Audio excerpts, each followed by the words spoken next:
The big boars have left their den and they've come down here into the valley floor. And it's the first weekend of April.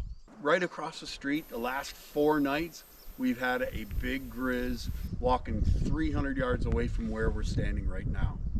My friend down valley a little bit had a grizzly bear prints on her bedroom window 12 feet up off of the ground. So we're going to talk about bear mats underneath windows. So these are bear boards, and I keep them out all year long, but time to check on them. Bear boards, unwelcome mats. All it is a big piece of plywood with a bunch of nails, 16 penny nails sticking out of it.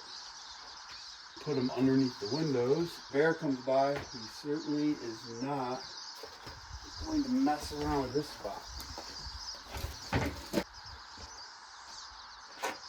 So the next thing we're going to do is we're going to put up the solar electric fence, hook that up to the garden.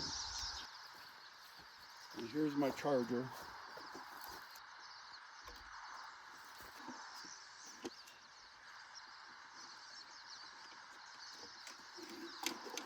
Then the next thing I do is I just need to make sure that not one wire is touching any piece of wood.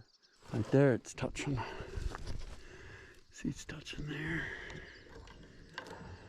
All right, I gotta put a new bracket out here. Let's go get a bracket.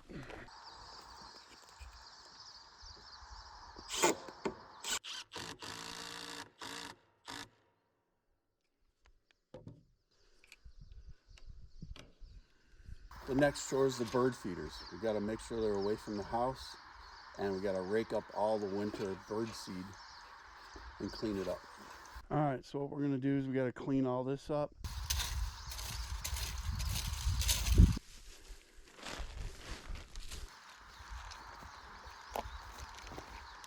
Another person downriver a couple miles had harvested a deer, and they had stored it in the bed of their truck, and they had a cap on, kind of like mine. The bear tore through the cap, got the deer out of the bed of the truck. So when I harvest game, I don't leave it hanging on a buck pole like I did back in the UP of Michigan. I gotta put it in the barn and secure it in the barn overnight. You can't leave your gut pile outside.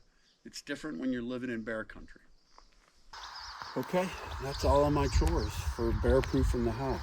Hit subscribe and I'll keep you informed if there's any bears on the property. Talk to you guys later.